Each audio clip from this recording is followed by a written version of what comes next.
Good morning, everybody, and welcome to the press conference today. We'll be introducing you to the brand new Bay FC head coach, Emma Coates.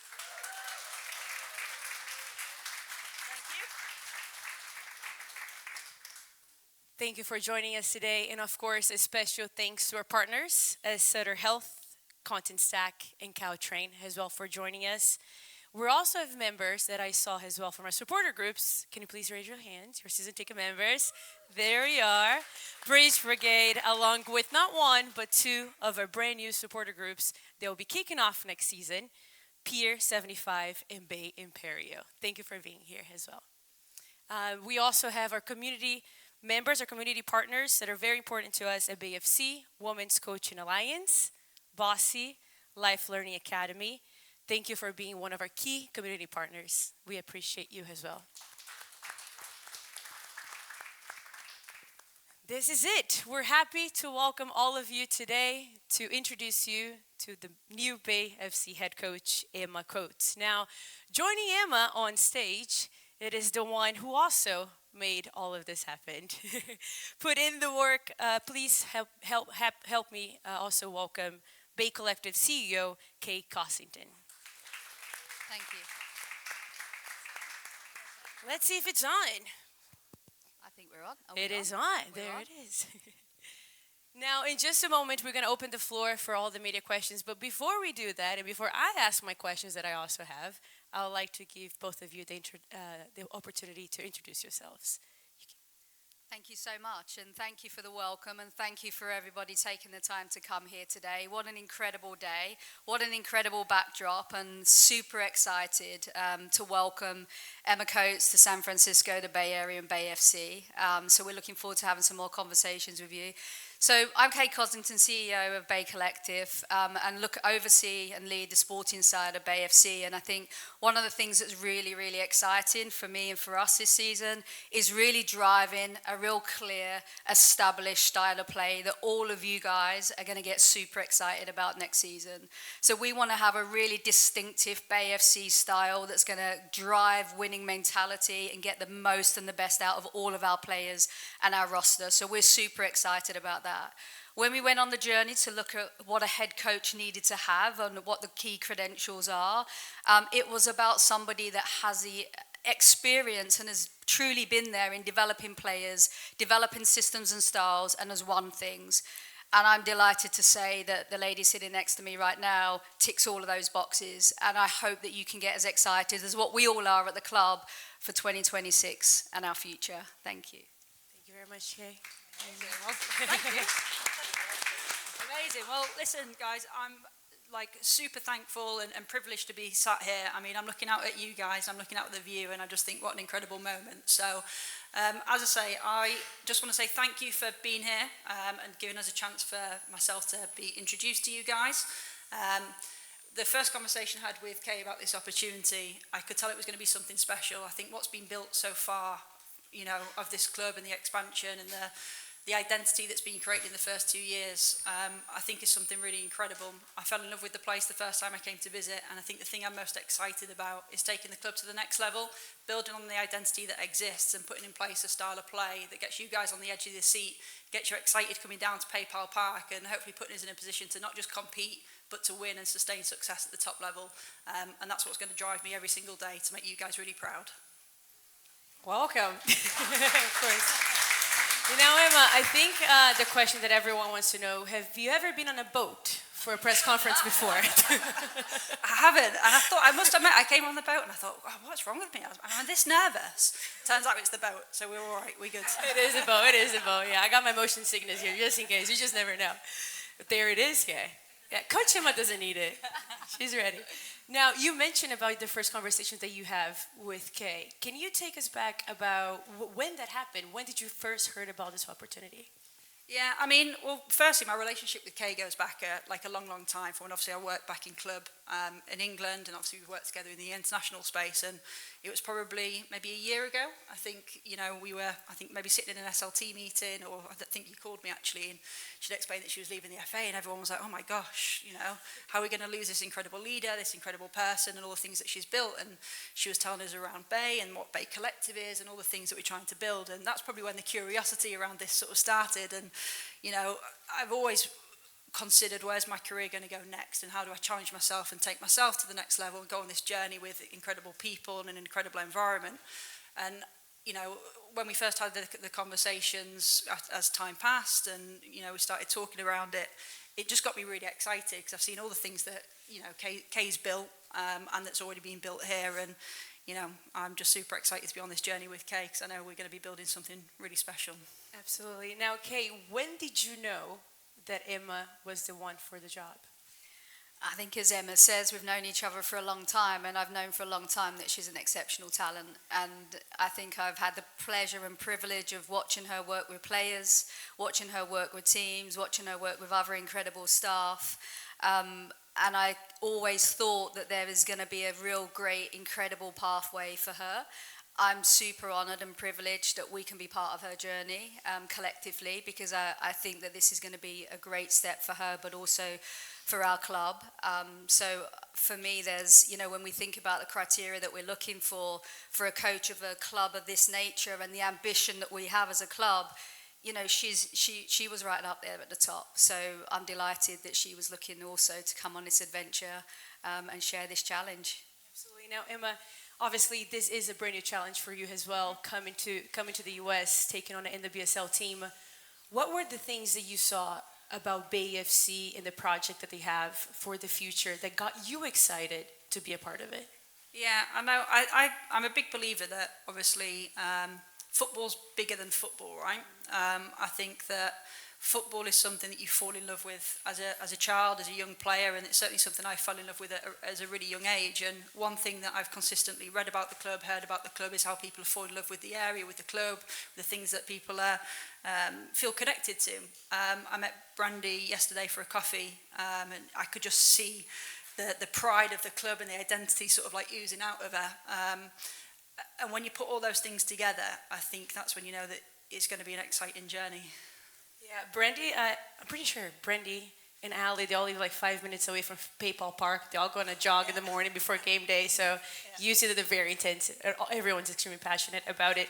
Now, how familiar, obviously, you are with the NWSL when this first opportunity came about, and how familiar are you with San Francisco?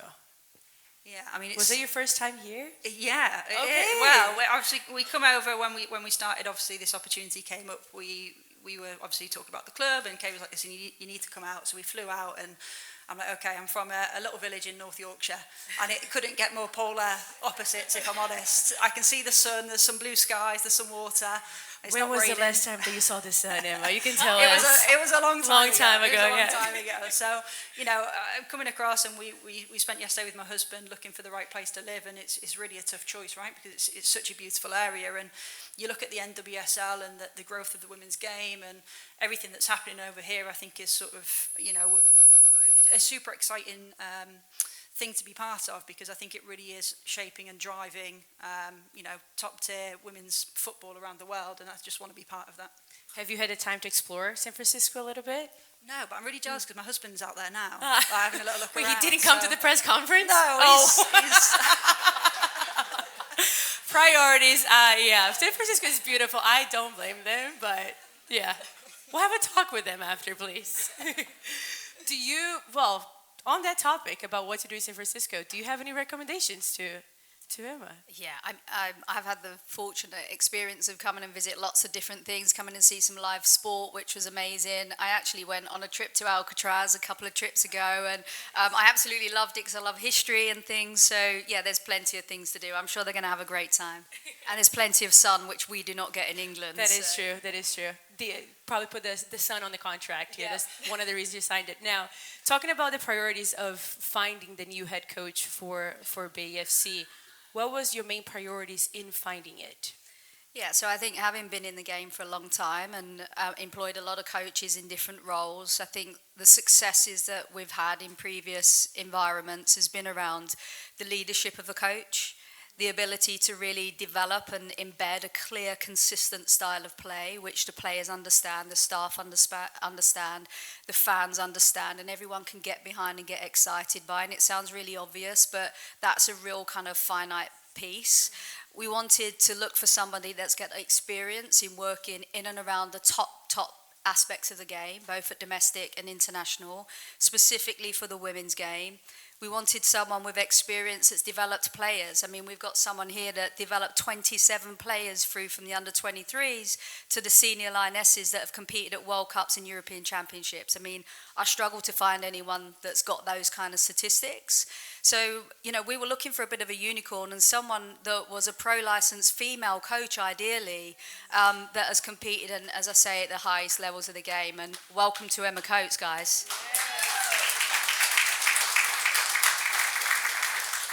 And you sure found just that, okay?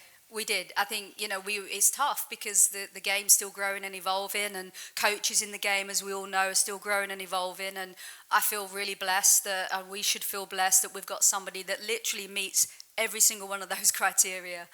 So, yeah, we're delighted. Amazing. Now, Emma, would this be one of your priorities as well? Or what would be a priority when you come to Bay FC? Will be developing the players, or how do you first start? Yeah, well, we've probably already started, to be fair. I think that the first thing for me is really understanding, you know, what's the direction of the club, what's the identity, what's already in a really great place that we can continue to build on. And, you know, I'm a real big believer of, I don't particularly like to be the centre of attention. I think the way that I work is how do I bring out the best in all the staff and all the players. You know, it's more than just what am I going to implement, it's what do I wrap around the people to make sure that we can all deliver consistency and deliver at the top level. So as Kay sort of said, what's the identity of the club and how do we harness what already exists? How do we develop a really clear style of play that's exciting for you guys to watch? I also think it should be really fun for the players to play and really hard for us to play against as well. So they're the things that will be our priority. Tell me more about that. What is the playing style like? Yeah, I mean, I want us to play possession-based football. I want us to be the fact that I want us to be exciting to watch. I want us to play forward regularly, but I want us to play with variety. So how do we challenge the opposition so that we're really hard to play against? We're really unpredictable. We're asking lots of questions of the opposition, and I think if we can develop a principle-led way of playing, and that we can allow the players to make decisions and play the games, because we know that that's the direction that the game's going in. I think that's going to give us a really good platform from an in-possession point of view. And, you know, when we're without the ball, we just want to be really hard to play against. You know, can we be aggressive? Can we press high? Can we be really difficult to beat? Can we, you know, make sure that we're protecting our, you know, goal and our box, and whether we do that with a high press or we need to go a little bit lower, that'll be game to game. But we'll definitely be hard to play against this year for sure. Oh, we love that. We love that for sure. Now, obviously, coming with you is also Gemma, which has been your assistant coach for many, many years. Yeah. How important, that can go to you as well, okay, but how important is for you to also have her here with you? Yeah, I think it's really important, and I'll say now, it's okay if you get us confused for the first little bit, because it happens. It happens regularly. Yeah, I think it's really important. I think it's really rare in football to find people that you just connect with and that you trust. You know, and I think that speaks volumes of our relationship. We've known each other for a long time. When you marry into a family, your family, and no matter what, you shouldn't be excluded. What do you guys? There it is. We've known each other a long time, but we've worked together for the past 3 seasons, and we really are. While we're very similar, we're very different. We work really well together. Gemma comes to life on the pitch. She's thinks differently about the game. She's really forward thinking. She's really strong with how she delivers, like her technical practices. And my job is how do we give her the freedom to do that and deliver her best, so that I can sort of operate at a higher level from that point of view. So we really do work well together because we're very similar, but we're very different at the same time. So I'm pleased that you come along, friend. Yeah. Welcome to Gemma as well, everybody. There it is. I watched the interview that you and Gemma gave, and I think you said it, that it's both of you are basically the yin and yang. You complement each other, and I think that's very, very important, very special. Now, last question before we jump to the media questions with the one and only Jeff Houston. Okay, we have obviously a new head coach. Can we also expect some new player announcements very soon? Yeah, I think obviously the first step was to get our new coach across the line and also now start to build out the technical team, as we've just mentioned. Obviously delighted that Gemma has joined Emma, and I think just on the note you mentioned the last question, I think I was very fortunate to watch the two of them deliver for the England under-23s team many times, and every time I walked away from the pitch having watched them work, filled me with such confidence that they are the yin and yang. They're same but different, and they're an incredible partnership. So our next piece is around building the rest of the technical team around them, because that's going to be integral as we start to move forwards. And of course, we want to make sure that we can bring players in that can fit the style of play that now we want to adopt. But we also want to maximise the players that we have. We've got some incredible people in the roster, and we want to make sure we can get the best out of them too, and they enjoy and flourish under the leadership of Emma. Thank you. Thanks so much, Kate. Thank you so much, welcome. Emma. Now I'm going to kick it off to our Vice President of PR, Jeff Houston, to open to media questions. Thank you. Thank you.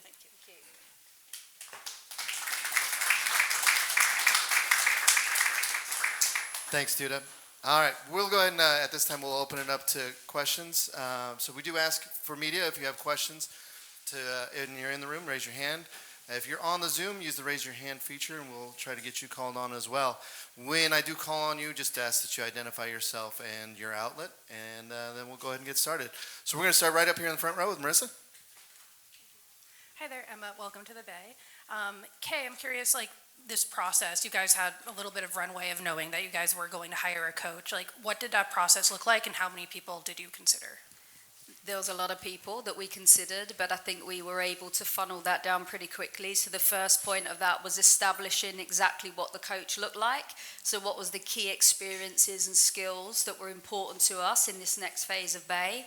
And we very quickly got to a defined list of what we felt we needed and wanted. We then correlated that on a global search, so looking across the market, of which working with key stakeholders around who those people might be that fit that criteria. And as you would imagine from the criteria that I've mentioned, that list very quickly gets small. And then out of that list, it's then around obviously a deeper dive into those individuals around their suitability for the role and also accessibility, and whether that's something that these individuals want to be part of. And we very quickly come to a final decision with Emma. All right, next, Ann.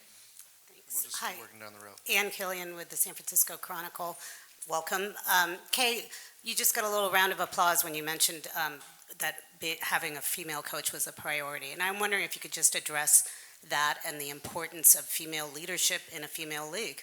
For sure. I think I'm a big fan of female role models, and I think the game is still growing and evolving in terms of giving female coaches the opportunity to actually have professional jobs. As we know, these roles wasn't here before, and when I was coaching with national teams, these roles wasn't available, and I think we have a duty and a responsibility to keep pushing forward great people.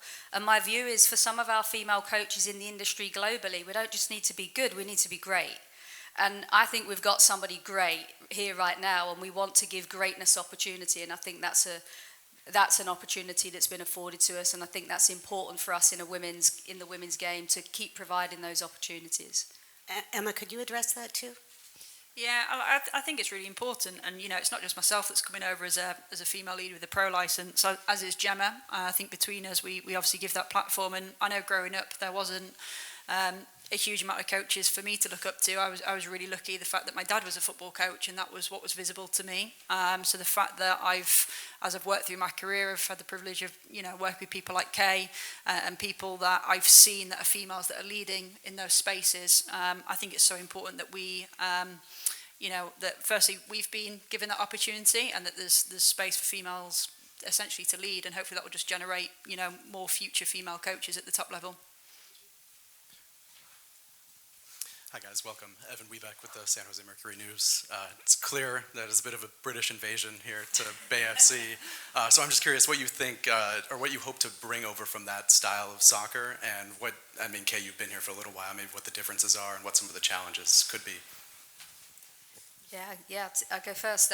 First of all, I think we're really excited to be part of the NWSL. I think when I was playing a long time ago now, I'd always dreamt to play in the NWSL, and it just wasn't that natural to make that transition at that time, and the same with coaching. I think what we think we can bring to Bay and also to the league is a really deliberate, intentional style of play that gets the best out of the players and the team and maximises those opportunities. I think Emma specifically and how she looks at the game and how we think that we can play as a club, I think is going to be really attractive to the players and hopefully to the community around us as well. And I think we can bring that. And I think the important thing is we have coaches, and we've got, as in Emma and Gemma, that have been coaching for many, many years. So they bring a wealth of experience around developing players, developing teams, winning football matches, and achieving success. And I think that whether we're from England, Britain, or wherever it may be, I think that's going to be a super strength to bring to this club and to this area. Yeah, no, thank you.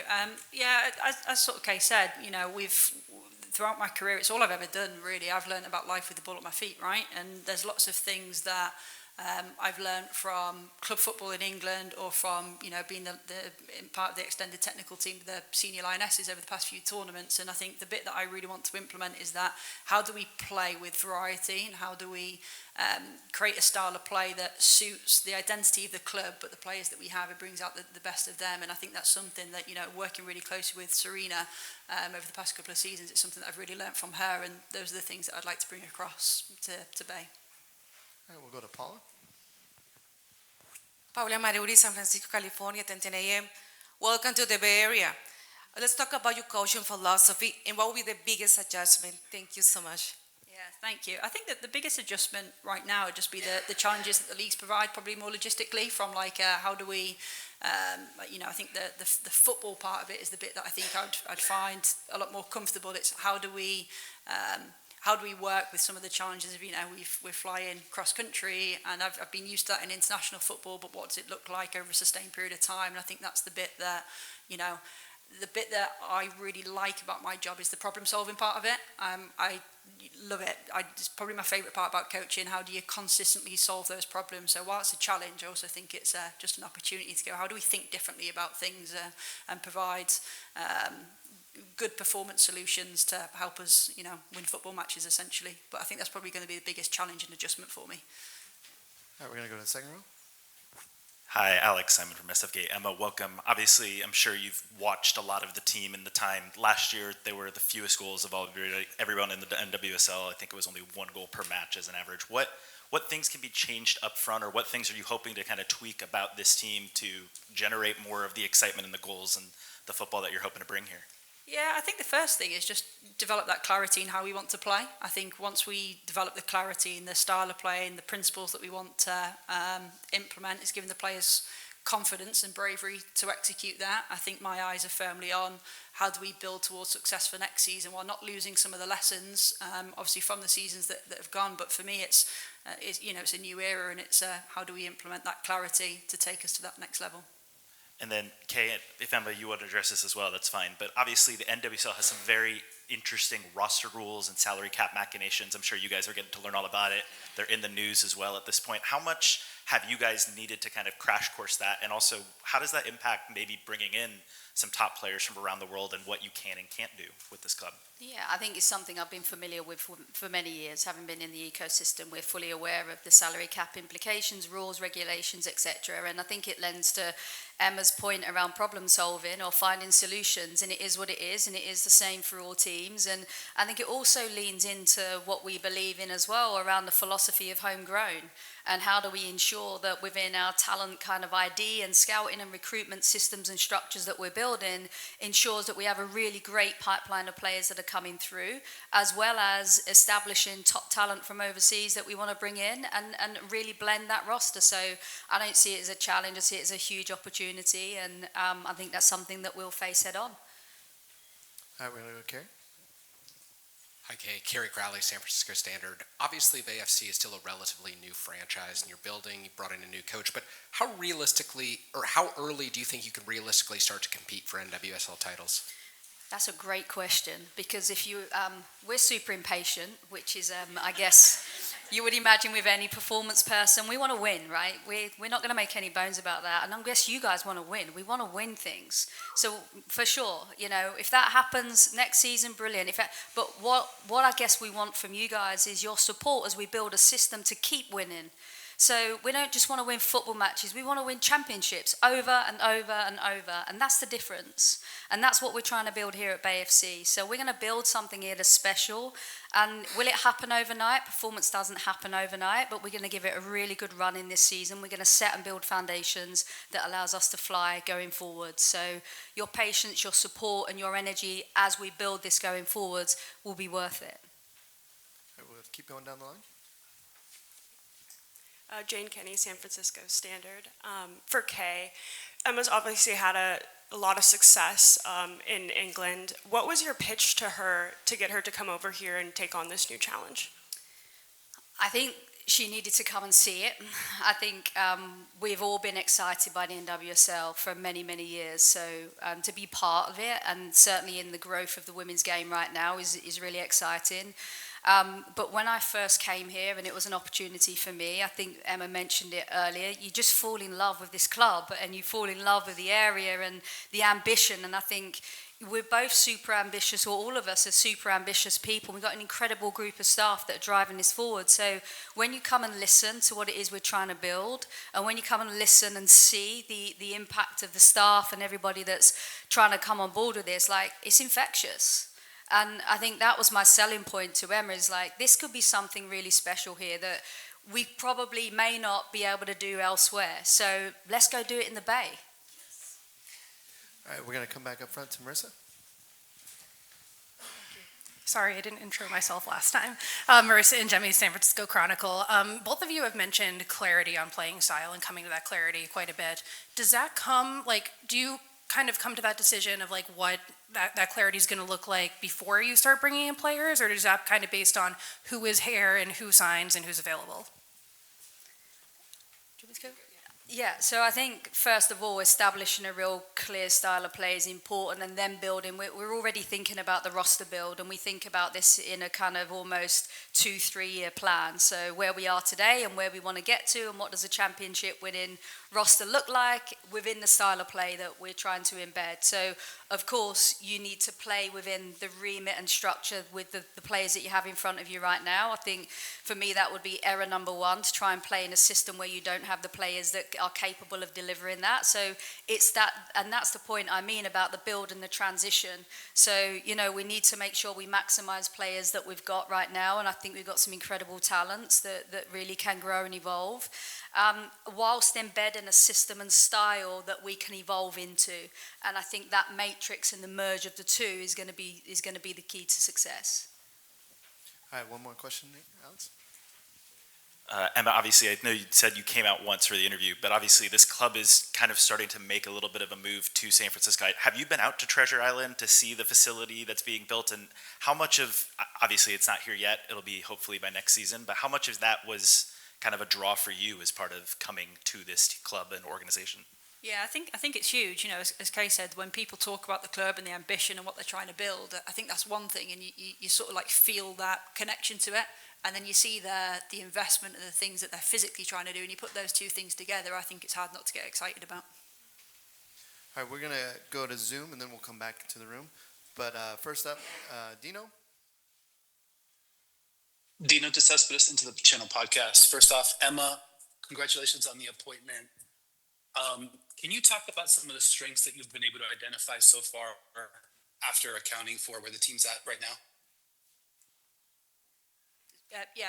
So yes, I think some of the strengths, as Kay said, I think there's some incredible players at the club, and I think the bit that we're obviously working through now as we're starting to get, you know, into the thick of some of the planning is how do we take that evolution of where are the players at, who are we adding to it, and how do we create that evolution of getting to the place that we're comfortable with the style of play that we want to sort of add. I think that you look at some of the players and the things that they've achieved over sort of like last season as individuals, and some of the things that they're, you know, that some of the international call-ups and that sort of thing. I think it's how do we take them individually to the next level, how do we take them as a team to the next level, and build some of the things that we're trying to do. So I think there's absolutely things that we can develop them as individuals. There's parts that we can add and we can strengthen the roster, and then we sort of dovetail that with our style of play, the principles, all those other things. I think that's what's going to be taking us to the next level right now. So it's about using some of the strengths from last year, but really seeing this as a period of evolution and taking us to the next level.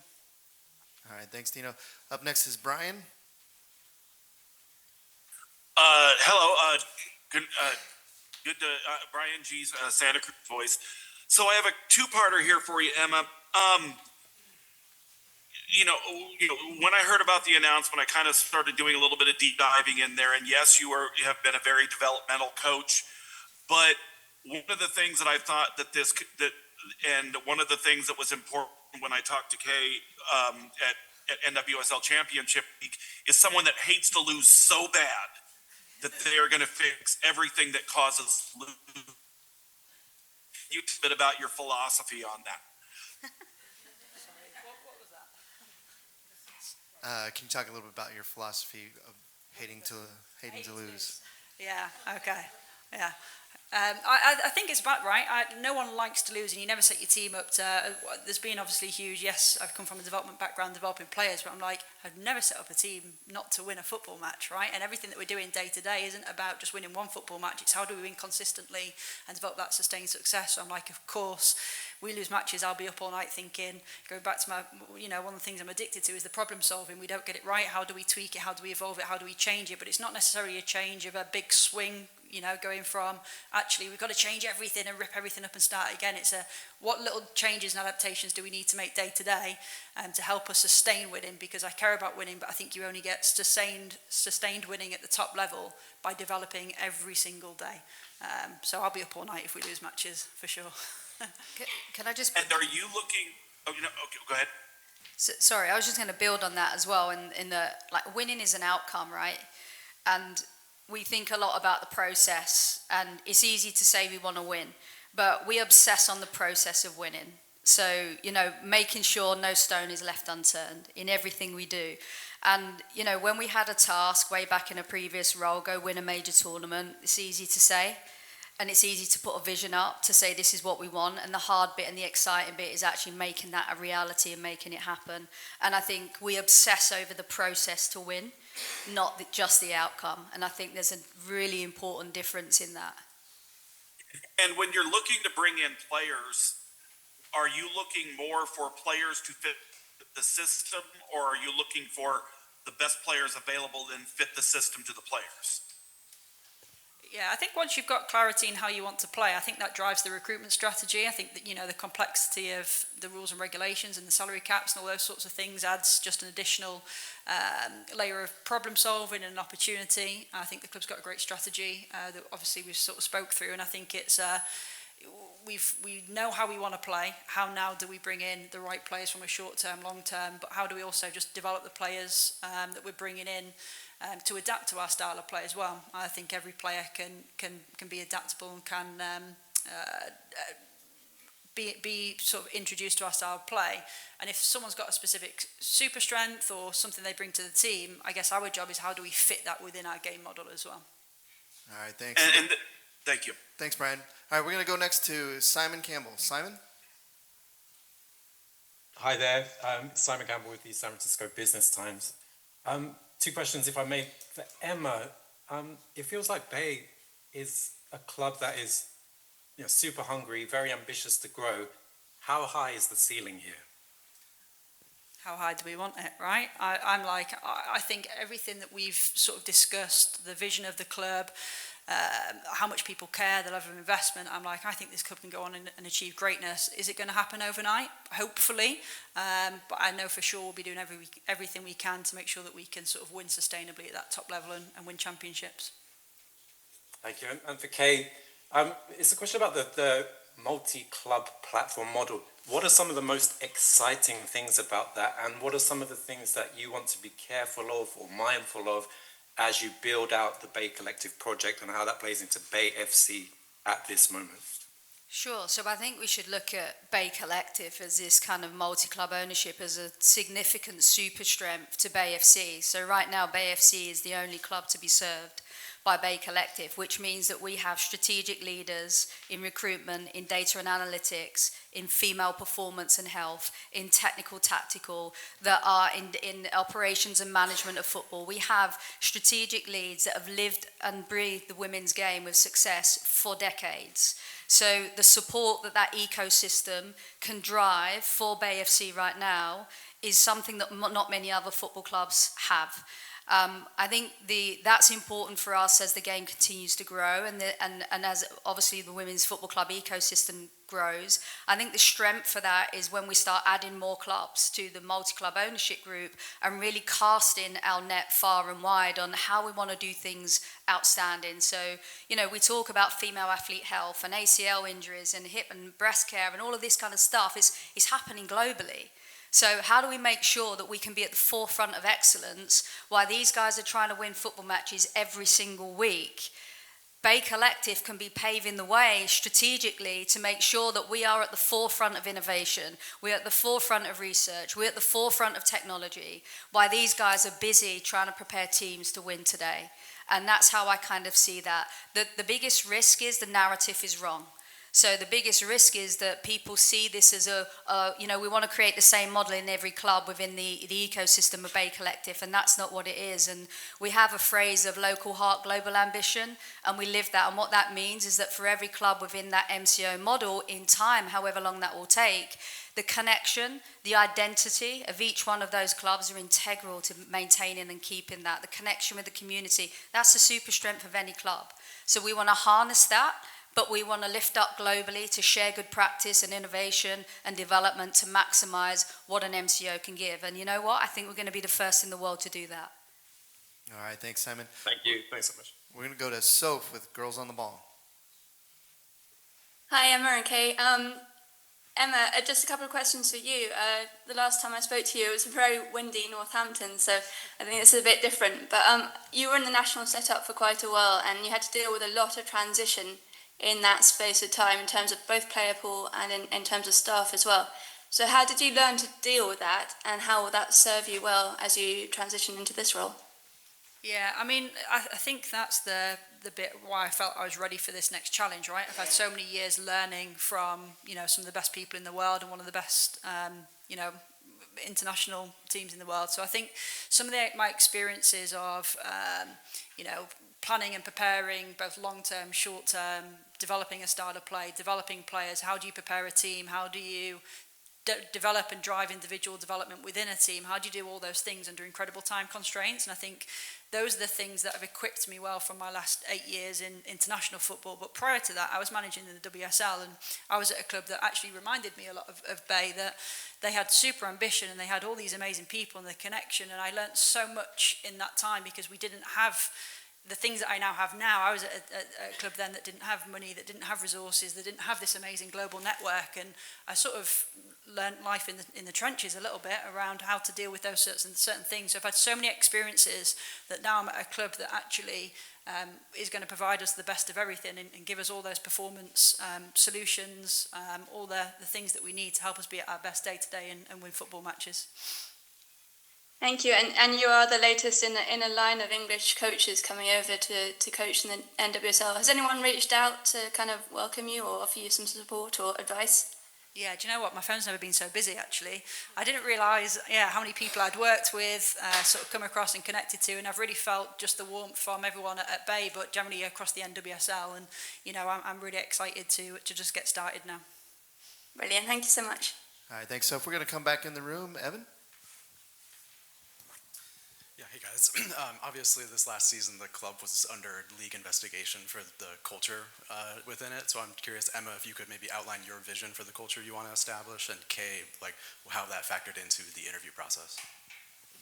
Yeah, I think we need to develop a football-first, performance-driven culture, right, where we put the players in the middle. So how do we create an environment where everyone can be themselves? I think that's really important. I'm a big believer that if people can't be themselves and bring the best version of themselves to work and to the thing that they do every day, you're never going to get the best out of them. So how do we create an environment that people feel comfortable being like that? But how do we create an environment that we also want to be the best every single day, and we almost obsess over how we approach things so that we can be successful? As Kay said earlier, we're obsessed with the process of winning, and the culture that we develop will be that balance between people bringing the best version of themselves to the club day in, day out, whilst driving for success and brilliance in every single thing that we do, and creating the physical environment around them that allows us to do that, which you can see in the plans of Treasure Island. It's going to be amazing when that's finished. I think you've probably all heard the phrase culture eats strategy for breakfast. It's quite a common phrase, and it's something that I kind of feel is really important. You can have the best plan in the world, you can have the best strategy in the world, you can have the best players and staff in the world. If you have a damaged culture, it's going to impact all of those things. So one of the things that we've built in our previous roles is a high performance culture which allows everyone to thrive. And as Emma just mentioned, the ability to get the best out of everyone, to empower people, and the uniqueness of sport, and certainly a team sport, is treating everybody as an individual. We are a team, but we're also a bunch of individuals. So how do you maximize that individual development and that individual support and empowerment to then bring together a collective team that's all facing in the same direction with the same goal, the same ambition, and the same desires? And I think that was definitely something that we brought into the recruitment process. And I think I've seen this with Emma. I've seen how she's done this with staff. I've seen how she's done this with players. And I have no doubt this is going to be a super strength of ours. All right, thanks. And we're going to close out with a question here. Kevin? Hi, Emma. Kevin Wynn from the San Francisco Standard as well. Last year, the club made a concerted effort to sign and field young players straight from college, and they candidly admitted it was a struggle, right? And that's not an indictment on the players. It's just to go from that level to playing the top flight in the world is tough, and being professional at the same time. Kay, you also mentioned the term impatient. So I was hoping, could both of you reflect on how to thread that needle, and can you do both at once, develop homegrown talent and aspire for titles? Yeah, you've just described my entire career. That's what I've been doing for the last 15 years.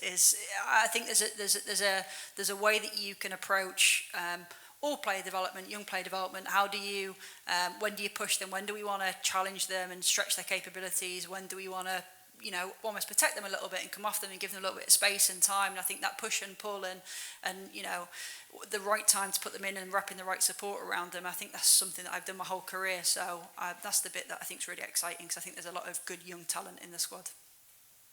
Is there any nuance you would add to handling that journey for a player? Because oftentimes maybe coaches just throw them in because they've had the pressure to play them. Is there any underrated parts about bringing along young talent in a professional? Yeah, I think you've got to treat every single person and every single player individually. It's never going to be the same journey for every single player. It's never going to be the same. Some players will put in and they'll thrive straight away and they'll hit the ground running. Some players will take a little bit of time, but we'll do everything that we can with them to get it right and wrap around. It's not just what they're doing on the grass, it's what they're doing, how are the staff supporting them, what are they doing day to day in their life to take them to that next level. And it's something that I've literally lived and breathed all my career, and I think every single player we have to approach as an individual, but within the culture, within the style of play, and within the way that we want to approach our work. I also think it's about blend. So how you blend a squad, so having top young talent is super important, but also having top pros is also really important. People that have literally walked the walk and and paved the way for some of these players. So that combination is really important for the entire roster and the entire squad. And how you manage then those young players, but also top pros within that. That's part and parcel of outstanding coaching. So I think that's the exciting bit, and that's with any team. I think we've seen it in many teams that we've both worked with, is the magic happens when you can really start blending, and that gives you continuity, consistency, growth, development, and all those things. So I think that's how we anticipate building a sustainable roster. All right, well, that is it for us today. Thank you, everybody, for coming out. We're going to invite Gemma up here in just a moment to take photos, and then we will have some limited availability for stand-ups with all three of them. So again, thank you very much for joining us, and can't wait to get out there on the pitch.